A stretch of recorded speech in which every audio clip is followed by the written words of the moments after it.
আরব কান্ট্রিগুলো কেন এরকম পাওয়ারলেস? এদের হাতে তো টাকার পাহাড়, এদের মাটির নিচে স্বর্ণের খনি, কিন্তু তবুও এদের বিশ্ব রাজনীতিতে এদের কোনো দাম নাই, এদেরকে পাত্তাই দেয় না। আরব দেশগুলোর মধ্যে আসলে কোনো ঐক্য নাই।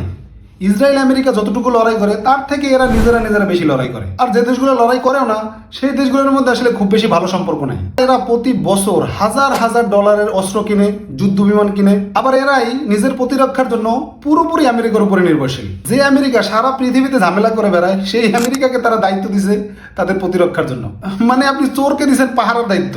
আরব শাসকরা মূলত তাদের ক্ষমতা টিকিয়ে রাখার জন্যই আমেরিকার গোলামি করে। আর এরা শিখছে শুধু তেল বিক্রি করা, প্রযুক্তি তৈরি করতে পারে না। এরা উন্নত প্রত্যেকটা প্রযুক্তির জন্য পশ্চিমা বিশ্বের উপরে নির্ভরশীল। আর মধ্যপ্রাচ্যের যে ভৌগোলিক অবস্থান এবং খনিজ সম্পদ, সেই জন্য পশ্চিমা দেশগুলো, বিশেষ করে যুক্তরাষ্ট্র এবং রাশিয়ার, সবসময় এই দেশগুলোতে হস্তক্ষেপ করে। নিজেদের স্বার্থেই তারা সবসময় এই অঞ্চলগুলোতে কোনো না কোনো একটা ঝামেলা বাধায় রাখে। সম্পদ থাকলে আসলে শক্তিশালী হওয়া যায় না, শক্তিশালী হওয়া যায় ঐক্যবদ্ধ হওয়ার মাধ্যমে এবং উদ্ভাবনের মাধ্যমে।